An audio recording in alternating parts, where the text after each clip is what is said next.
Olá, graça e paz, bom dia, bom dia. Estamos juntos mais uma vez com o nosso devocional diário, sempre de segunda a sexta-feira, a partir das 8 horas da manhã, transmitindo aqui esta programação maravilhosa que é a Palavra do Senhor.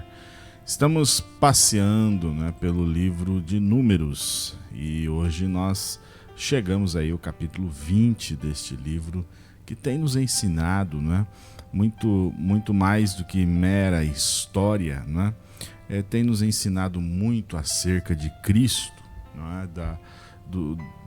do sacrifício de Cristo, do que é a nova aliança em Cristo. Estamos vendo sobre o passo a passo de Israel no deserto e agora chegamos a esse capítulo, que é um capítulo bastante marcante, Chegamos ao momento crucial aí das águas de Meribá.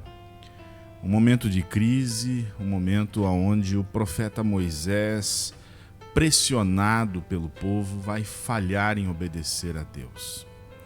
Esse capítulo vai nos trazer ensinamentos sobre santidade, sobre confiança, e sobre as consequências que vêm com a desobediência, mesmo para aqueles líderes que são líderes fiéis, não é mesmo?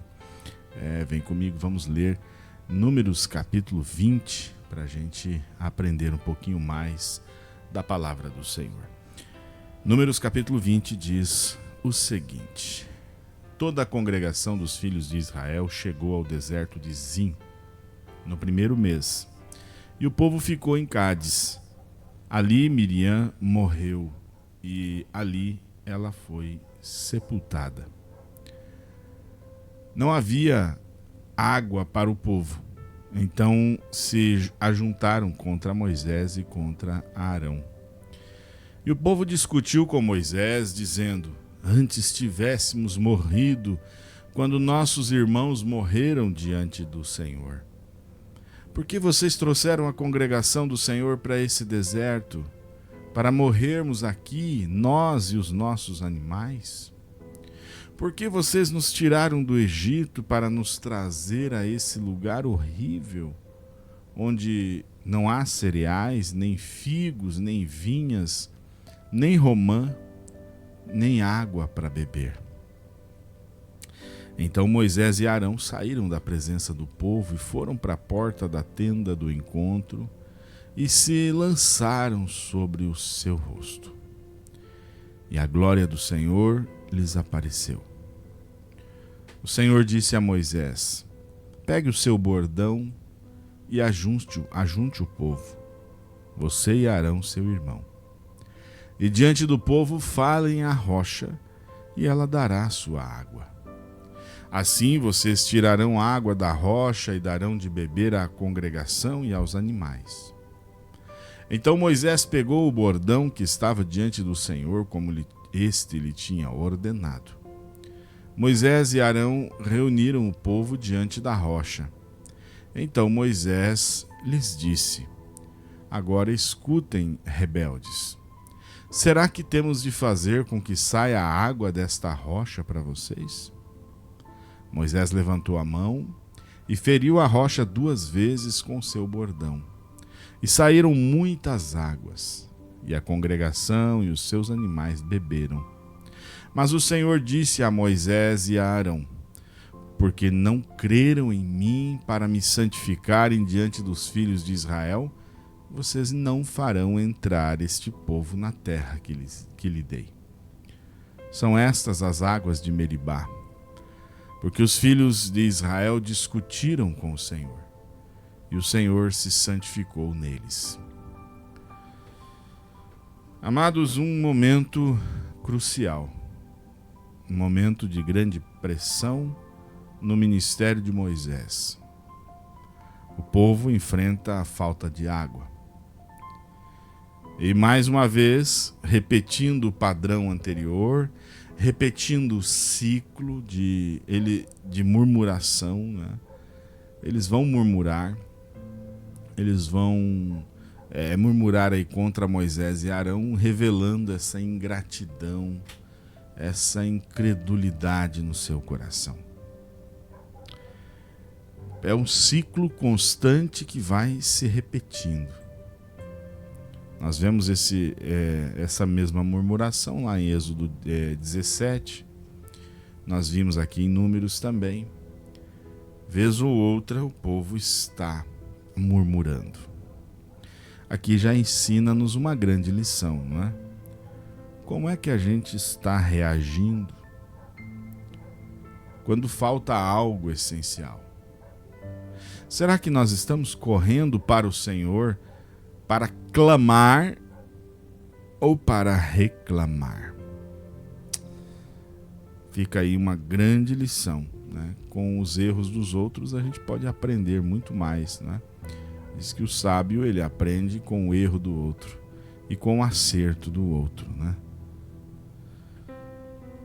Agora, dos versículos 6 a 8, Deus dá uma ordem a Moisés. Olha, fale a rocha, vai sair água dela.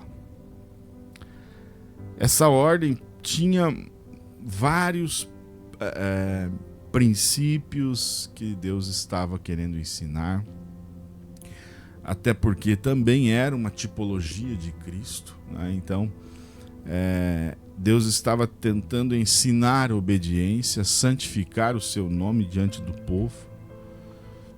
E Moisés, irritado, esgotado por uma pressão que nunca cessava, fere a rocha 2 vezes, ao invés de simplesmente falar, não é? E pior ainda, ele vir atribuir a si mesmo a provisão, a solução do problema. Ele atribui a si e a Arão: porventura tiraremos água para vós? É claro que o resultado desta desobediência seria dada por Deus como uma sentença. Olha, você vacilou, né? Você vacilou feio. E esse vacilo vai te tirar o direito de entrar na terra prometida a Moisés e a Arão, né? Amados, isso é algo que nos deixa preocupados, ao mesmo tempo que sabemos que não estamos, claro, confiando em nós mesmos, né? Mas é na graça de Deus. Mas é importante a gente lembrar que a desobediência, né? Às vezes mesmo em detalhes, que pode ser para nós um pequeno detalhe, mas mesmo nesses detalhes, essa desobediência vai trazer consequências, especialmente para quem lidera, para quem está à frente do povo, sofre consequências. Nossa história, nós vimos, não é? Lideranças sofrer consequência do juízo de Deus por uma desobediência, por um pecado, primeiramente, pela arrogância do não arrependimento, a sua obstinação. Então a gente vê uma sentença chegar, né? Agora, aqui em Números, era a tipologia, ela também tinha valor, tinha importância. Então talvez isso também pesou, né, para Deus sentenciar Moisés e Arão, porque Cristo é a rocha ferida. Paulo, em 1 Coríntios 10, versículo 4, ele diz que Cristo, que a rocha era Cristo, é uma tipologia, né, simbolicamente. E a carta aos Hebreus diz que Cristo foi ferido uma única vez na cruz, de uma vez por todas, resolveu a questão do pecado. E se a gente levar em conta que Cristo é a rocha que foi ferida uma única vez, então quando Moisés fere a rocha novamente, isso distorce o plano de Deus e simbolicamente fere Cristo outra vez, o que não era necessário. Então, tudo estava acontecendo. Paulo escreve a Tito, diz que tudo foi escrito para proveito nosso, né? É para nós. Então, o que estava acontecendo ali era uma tipologia e Moisés quebra essa tipologia também, né? Nessa simbologia de Cristo. E aqui então temos uma grande lição espiritual. A nossa comunhão com Cristo hoje, amados irmãos, é pela palavra, pela oração. Nós não necessitamos de repetição de sacrifícios. Cristo já foi ferido uma única vez e o problema do pecado foi resolvido. Hoje ele nos favorece com sua graça, que muito mais do que perdoar pecados, ela também nos empodera, né? Nos dá autoridade e domínio sobre o pecado. E isso é importante entendermos. No que tange à murmuração, a gente aprende nesse capítulo que mesmo em meio à murmuração, Deus ainda continua suprindo. A obediência glorifica a Deus diante das pessoas. Se você é obediente à vontade de Deus, você está glorificando a Deus diante daqueles com os quais você convive. E aqui uma grande dica, um grande ensino para nós, para os líderes, obreiros, presbíteros, pastores, evangelistas. Ei, liderança exige domínio próprio, mesmo sob pressão. E na verdade é justamente nos momentos de maior pressão é que se exige o domínio próprio. Precisamos lutar para desenvolver isso. Amados, caminhando para a última parte aí desse nosso devocional, sempre bom lembrar, né? E repetir: Cristo é a rocha. Ele é a rocha que nos dá água viva. Ele não precisa ser ferido outra vez. Ele já resolveu essa questão. Portanto, confie na palavra de Deus, meu irmão, mesmo no momento de crise, geralmente muito mais em momentos de crise. Não invente atalhos. Não tente criar atalhos. Obedeça a palavra de Deus. Mantenha calma sob pressão. No momento da pressão, o ideal é você não tomar decisões no momento do fervor do momento, né? Mas ore antes de agir. Geralmente decisões tomadas no calor do estresse, da pressão, são decisões precipitadas e que vão causar dano. E, consequentemente, vão causar arrependimentos. Lembre você que Cristo é suficiente na sua vida. Basta falar com Ele. Não há necessidade de esforços humanos adicionais, né? Não, você precisa, tudo que você precisa é ajoelhar e conversar com Ele. Abrir a sua boca, os seus lábios e falar com Ele. Às vezes o momento não vai permitir nem ajoelhar, né? Paulo fala aos Tessalonicenses: orai sem cessar. Então há momentos que no dia a dia, nas suas atividades corriqueiras, você vai falar com Ele durante qualquer momento do seu dia, mas entendendo que Ele é suficiente para entrar em cena, para cuidar desta pressão que você está sofrendo, essa provação. Ele é fiel. Pense nisso, reflita sobre isso e nunca murmure. Ao invés de murmurar, cante. Ao invés de reclamar, ore.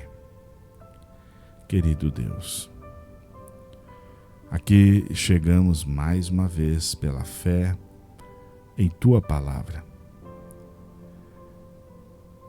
Reconhecemos, Senhor, que não somos nada sem a Tua graça, sem a Tua misericórdia. Nós, por nós mesmos, não conseguimos vencer nem mesmo os nossos próprios desejos, mas nós queremos o apoio, o poder do Espírito Santo através da graça de Deus, para que a gente possa vencer o pecado, vencer os nossos impulsos, conquistar o domínio próprio, que a gente possa ter esta capacidade de refletir no momento de crise, no momento de tensão, e esperar no Senhor. Pai, eu peço por cada um dos meus irmãos e irmãs, aqueles que estão enfermos, que o Senhor possa descer nesse momento, aonde quer que eles estejam, e prover a cura. Porque é em nome de Jesus que nós te pedimos. Amém. Que Deus te abençoe, você que está sempre participando com a gente, e Deus te dê um excelente dia na presença do Senhor. Amanhã temos mais. Amanhã estaremos aqui novamente às 8 horas da manhã. A gente não está lendo as notificações aí, que essa semana estamos fazendo o programa gravado, não é? Estamos tentando aí reajustar as nossas agendas e, portanto, readequando, né, o formato. Talvez a gente faça uma enquete aí nos próximos dias sobre a gente mudar novamente, voltar o programa mais cedo, né? Não sei até que ponto isso seria benéfico, né? Ou se isso ajudaria os irmãos ou ficaria pior, mas por enquanto estamos fazendo essas adequações de agenda, né?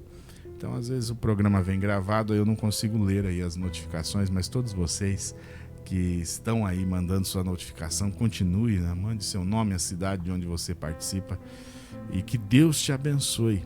Amanhã estaremos juntos aqui novamente a partir das 8 horas da manhã, como sempre, não é? O nosso devocional diário. Até amanhã, se Deus assim permitir. Até lá.